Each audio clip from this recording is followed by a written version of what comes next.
Макс мектепке тағы бір күн бару үшін анасының оятуымен тұрды. Орнынан тұрмай жатып, ол анасынан қашан ит асырап алатындарын сұрады, бірақ анасы ұлының бөлмесін өзі жинай алмайтынын айтып, оның болмайтынын жеткізді.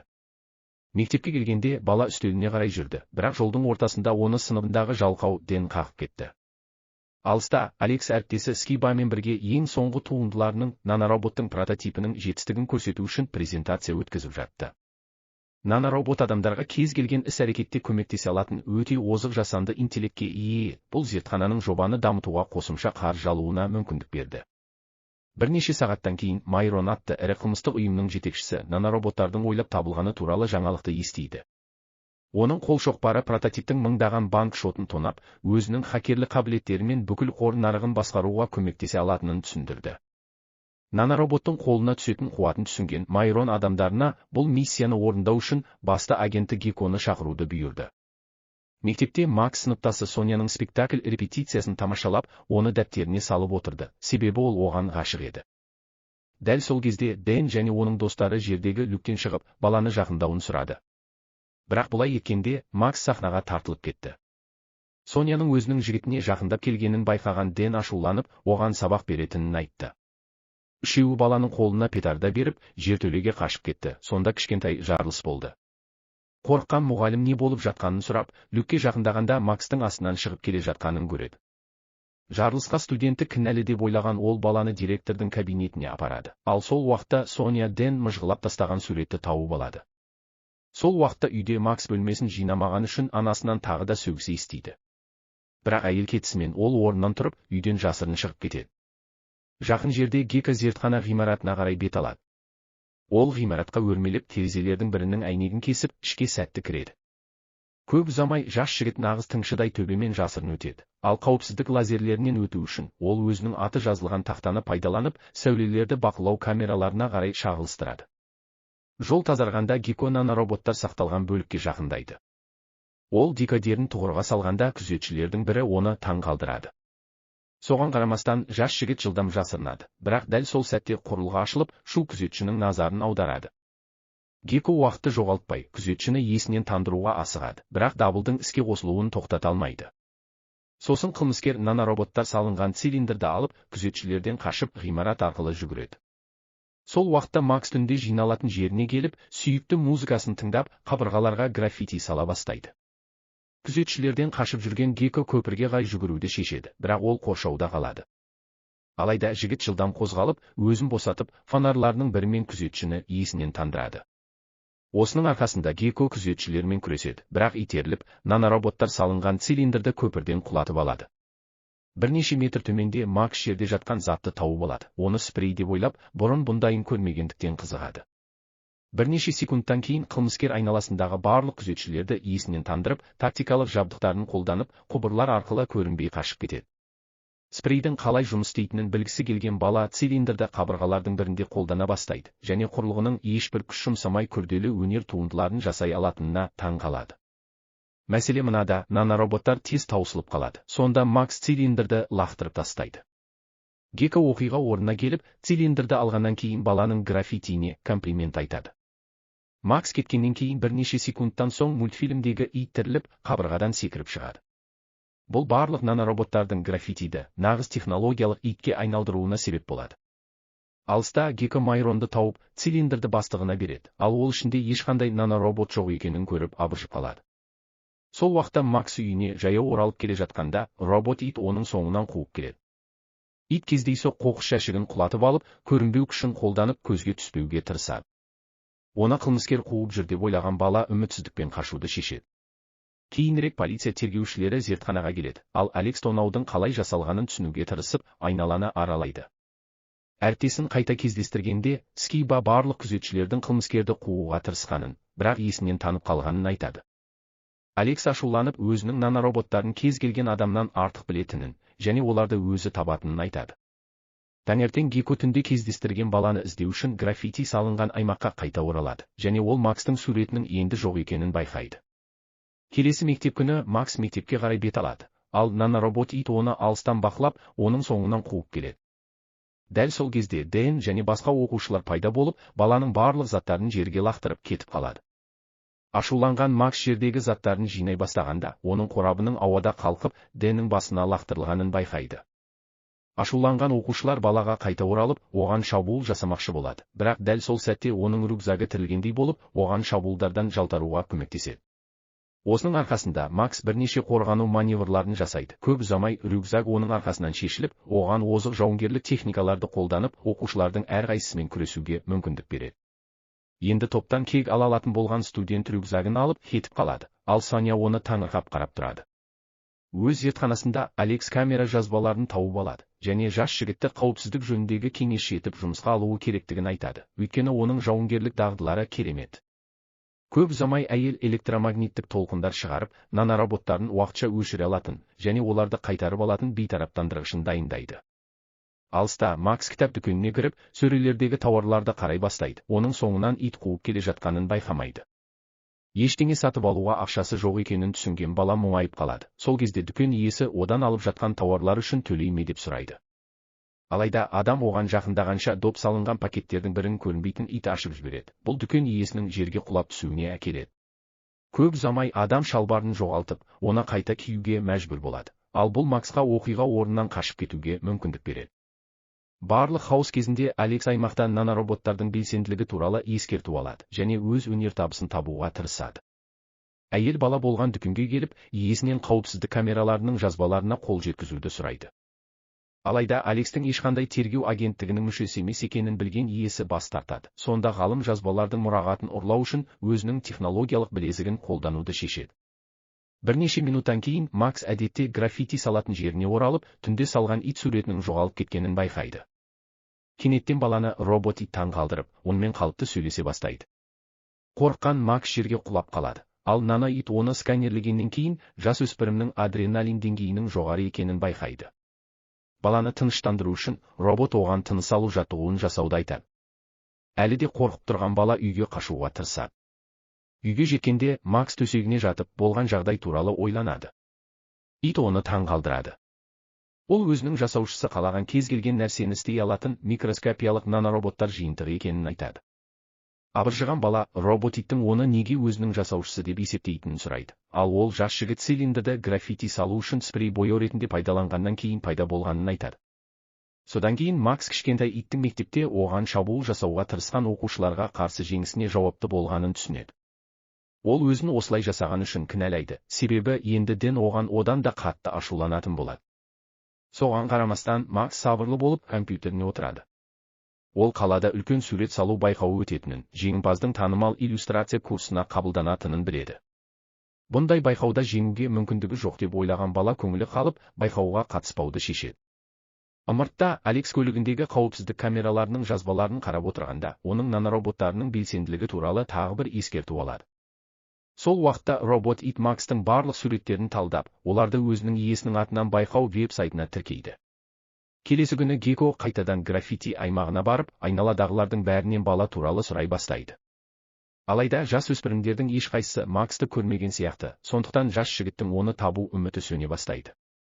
Үйде бала өзінің жаңа технологиялық итімен сөйлеседі, ол өзінің келбетін өзгерте алатынын айтады. Робот осының қабілеттеріне қуанған Макс өзінің жаңа досымен саябаққа серуендеуге баруды шешеді, бірақ ол жануарға ешкімнің оның сөйлей алатынын білмеу үшін үнсіз қалуын айтады. Мұны естіген ит сымсыз құлаққап жасап, оны иесіне береді. Бұл олардың ешкімге байқалмай сөйлесуіне мүмкіндік береді. Дәл сол кезде Алекс саябаққа келіп, иттің бейнесін жаза бастайды. Саябақта бірге серуендеп жүргенде, екеуі Соняны кездестіреді. Ол жануарды сипай бастап, досының үй жануарының атын сұрайды. Макс тез арада оның иті Фостер екенін айтады. Әңгіме барысында қызды достары шақырады. Соня олардың өнер фестиваліне бара жатқанын айтып, екеуімен қоштасып кетеді. Баланың өмірлік көрсеткіштеріндегі өзгерісті байқаған Фостер Макстың қызға ғашық екенін сұрайды, және оған онымен сөйлесу керектігін айтады. Алайда бала өзінің бұрын Дэнмен қарым-қатынаста болғанын түсіндіреді. Олардың абыржуын пайдаланған Алекс көлігімен жақындап, олардың әңгімесін тыңдап, нанороботтарды бейтараптандыру үшін қаруынан атуға дайындалады. Бірақ ол мұны жасар алдында Фостердің идеясы бар екенін естиді. Оны ұстаудың орнына әйел өзінің диктофонына бұл жаңалықты жазуды шешеді. Бұл оның нанороботтардың эволюциясын көру үшін ең жақсы нұсқа оларды бақылау екенін түсінуіне әкеледі. Сол уақытта Максты қатты іздегеніне қарамастан, Геко оны таба алмайды және Майронның қысымы күшейе береді. Кейінірек Фостер Максты үлкен өнер фестиваліне баруға көндіреді, бірақ екеуі де олардың әлі де Алекс бақылап отырғанын түсінбейді. Ол нанороботтардың әрбір қозғалысын талдап отырып, олардың соңынан қалмайды. Іс-шарада серуендеп жүргенде, Фостер адамдар тобында Соняны байқайды, ал Макс сол жерде Дэннің би жарысына қатысып жатқанын көреді. Баланың жарыста жеңіп, Соняның құттықтағанын көргенде, Макс көңілі түсіп, кеткісі келетінін айтады. Алайда Фостер оны тоқтатып, жағдайды біраз уақыт талдағаннан кейін қыздың назарын аударып, иесінің беделін арттыру үшін не істеу керектігін ойлап табады. Сосын екеуі үлкен қоймаға барып, Фостер өзінің озық технологияларын қолданып, Макстың барлық киімдерін өзгертеді, сондай-ақ оның денесін нанороботтармен жақсартады. Жаңа келбетімен бала алып қабырғаға жүгіріп шығып, оның үстінде еркін жүріп, үлкен өнер туындысын жасау үшін бояу банкаларын қолдана бастайды. Бұл адамдардың назарын аударады. Енді оның қойылымын барлығы тамашалап тұрғанда, Макс өз жұмысын әсерлі аяқтайды. Сол кезде Соня оның суретті өзінің құрметіне жасағанын түсінеді. Біраз уақыттан кейін Геко фестивальға келеді. Дэннің Макстың қолтаңбасы жазылған блокнотты ұстап тұрғанын көріп, оның қайда екенін сұрайды. Оның танымалдығын ұрлаған үшін кек алғысы келген Дэн бала туралы әртүрлі ақпаратты қылмыскердің ұялы телефонына жазып, оны кездестіргенде Дэн жібергенін айтуын сұрайды. Баланың жаман ниетін түсінген Геко үнсіз қалып, өзінің нысанасын іздеуге бет алады. Бірнеше минут Соня досымен сөйлескеннен кейін, ол кетуі керек екенін айтады, бірақ кетпес бұрын ол Максқа далада тапқан суретті көрсетеді. Макс ұялғанына қарамастан иә деп жауап береді, және досы оны құшақтайды. Кейінірек Макс үйге оралып, анасының үй жануарына рұқсат бермейтіндіктен, робот иттен көрінбейтін болуды сұрайды. Ол оларға Алекс пен Геконың қарап тұрғанын байқамайды. Бала Фостердің көрінбейтін бола алатынын байқайды. Макс өз бөлмесіне кіргенде, ата-анасының ұрсып жатқанын естіп, жақын арада басқа қалаға көшуге тура келетінін біледі. Бала ашуланып, олар кеткісі келсе, жалғыз кетуі керектігін және ол бұл үйде енді тұрмайтынын айтады. Ұлын тыныштандырғысы келген әкесі Макстың соңынан қуады, ал ол үйден қашып кетеді. Қуғынды бақылап тұрған Алекс Макстың артынан Геконың жүгіріп келе жатқанын байқайды. Сол кезде қылмыскер Фостерден қалған нанороботтардың қалдықтарын тауып алады. Көп ұзамай Макс ата-анасынан қашып көшені кесіп өтеді, бірақ оған жете алмай, әкесін көлік қағып кетеді. Бұл баланың анасын қатты шошытады. Не болғанын түсінген студент үрейленіп, анасының көшенің ортасында көмек сұрап айқайлап жатқанын көреді. Сол сәтте Алекс жағдайды бақылап тұрған Фостерді көреді, және робот иттің бұл апаттың алдын ала алғанын білгендіктен абыржып қалады. Біраз уақыттан кейін Геко қайтадан Майронмен кездесіп, бұрын тапқан қалдықтарды оған береді. Бұл Майронды қуантады, өйткені енді олар нанороботтарды көп мөлшерде көшіруге тырыса алады. Сол уақытта Макс пен оның анасы аурухана дәліздерінде күтіп тұрады. Олар әкесінің ауруханадан шықпас бұрын бірнеше күн ауруханада болуы керектігі туралы жаңалықты естиді. Сыртта бала Фостермен қайта қауышады. Оларды Алекс бақылап тұрған кезде, ол технологиялық иттен неге әкесінің бұрын қағылып кетпеуіне жол бермегенін сұрайды. Робот ол тек өзінің шеберіне бағынғанын, ол отбасынан қашуға тырысқанын, сондықтан ол бұл апатқа араласудың қажеті жоқ деп шешкенін айтады. Мұны естіген Макс одан да қатты ашуланып, енді Фостердің жанында болғысы келмейтінін айтады. Не естігеніне жауап таппаған, робот ит қайтадан көрінбейтін болады. Алыста, өз кабинетінде Майрон өзі жалдаған ғалымды нанороботтарды көшіруге қысым жасайды. Көп ұзамай оған Геко келеді, және ол баланың өзіне әкелуін бұйырады. Бастығын тыныштандырғысы келген қылмыскер баланың иттің күштері туралы білмейтінін айтады, бірақ Майронға бәрібір және ол оған бұйрығын орындауды бұйырады. Геко орындауы керек нәрсеге көңілі толмай кетіп қалады, ал Майрон оның айтқанын орындағанына көз жеткізу үшін көмекшісі Игорға оның соңынан жүруді бұйырады. Ауруханада Макс әкесінің оянғанын естиді, және жағдайды тыныштандыру үшін онымен сөйлесуге барады. Екеуі енді көшпейтіндерін айтады, ал әкесі бұл шешімді қабылдамас бұрын ұлымен сөйлеспеген үшін қателескенін мойындайды. Бірнеше минуттан кейін Фостер Максты сыртта күтіп тұрады және досымен өткізген бақытты сәттерін есіне түсіреді. Осы кезде бала итіне қайта оралады, ал Алекс оның адал досымен татуласқанын көріп қуанады. Ата-анасынан неліктен қашуға тырысқанын түсіндіргеннен кейін, Макс Фостерге әрқашан адам өмірін құтқаруға тырысуы керек екенін айтады, өйткені бұл бәрінен де маңызды. Әңгіме соңында екеуі Соняның ғимараттан шығып келе жатқанын көреді. Бала әкесінің жағдайы жақсы екенін естіген Сонямен сөйлесуге жүгіреді. Дэннің қайда екенін сұрағанда, қыз олардың ешқашан шынымен жігіт пен қыз болмағанын, бұл тек баланың ойлап тапқан өтірігі екенін айтады. Дәл сол кезде екеуі көлігін аурухананың дәл алдына қойып жатқан адамды кездестіреді. Макс оған бұл жерде тоқтауға тыйым салынғанын ескертеді. Алайда жүргізуші баланы тыңдамайды. Соняны таң қалдыру үшін Фостердің бір идеясы келеді. Робот ит жасырын түрде көліктің ішіне кіріп, Макстың құлағына тыңдау құрылғыларының бірін түсіргеннен кейін, иесінен досымен бірге көлікке отыруын сұрайды. Қаламаса да бала Фостердің жоспарын орындауды шешеді.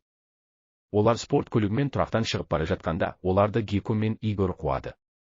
Бұл адамдардың оғаш қозғалыстарын байқаған Алекс олардың соңынан жүруді шешеді. Осылайша қала арқылы үнсіз қуғын басталады. Жол жүргенде екеуі судың үлкен көлшігінен өтіп, тротуардағы кейбір жас адамдарды суға малып алады. Олардың Дэн мен оның достары екенін түсінеді. Сонымен оқушылар саяхаттарын жалғастырады, ал Геко мен Игор қуғын кезінде төбелеседі. Бұл Алексті қатты абыржытады. Көліктің нөмірін талдаған кезде, ол Игордың Интерпол іздеген қылмыскер екенін анықтайды, және ол біреуге зиян келтірмес бұрын, оған қарсы бейтараптандырушы қаруын қолдануды шешеді. Алайда Алекс құрылғына қате атады. Бұл магниттік импульстің оның алдындағы барлығына тиюіне әкеледі. Нәтижесінде Геко лақтырылып кетеді, ал Макс пен Соня жолдың шетінде соқтығысады.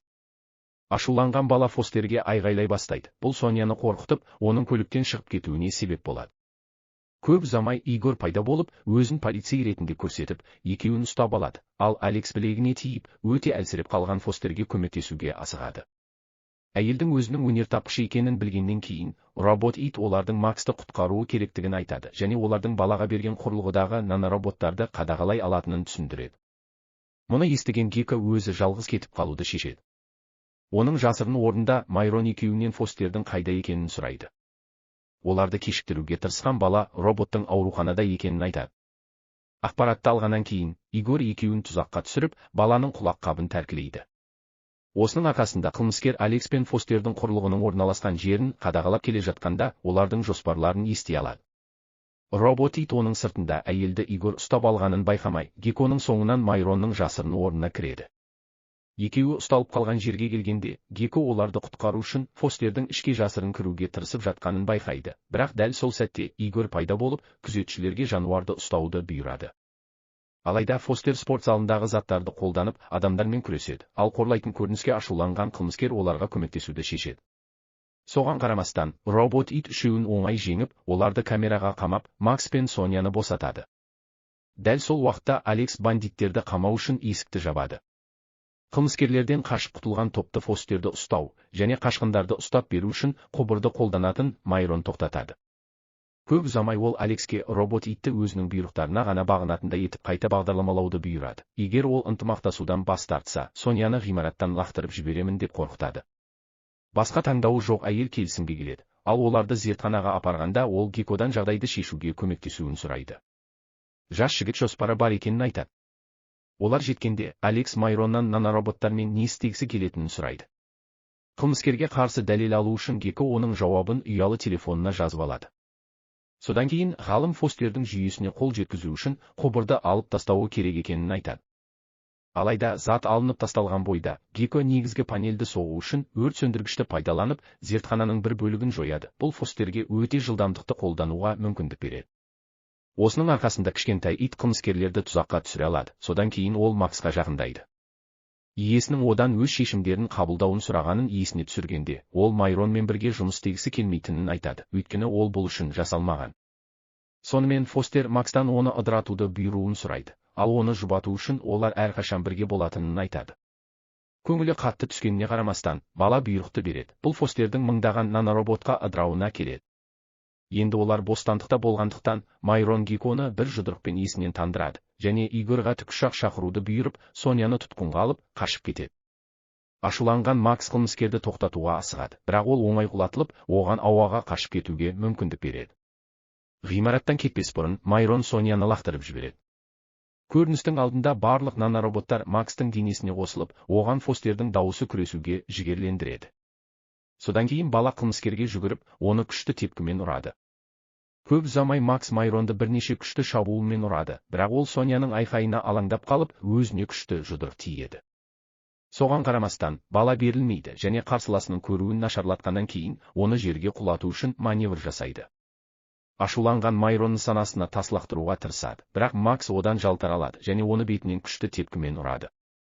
Ақырында, бала қарсыласын үлкен жұдырықпен есінен тандырады, және қауіп бейтараптандырылғанда, ол соңғы сәтте құтқарылған Соняны құтқаруға бет алады. Жағдай бақылауға алынып, Майрон ұсталғаннан кейін, Алекс нанороботтарды цилиндрге қайта салады. Барлық хаостан кейін Алекс Кейконы өзінің зертханасында жұмыс істеуге шақыруды шешеді. Ол өзіне қауіпсіздік бақылаушысы ретінде жұмыс істейтін адам қажет екенін айтады. Кейінірек үйде Макс хат алады.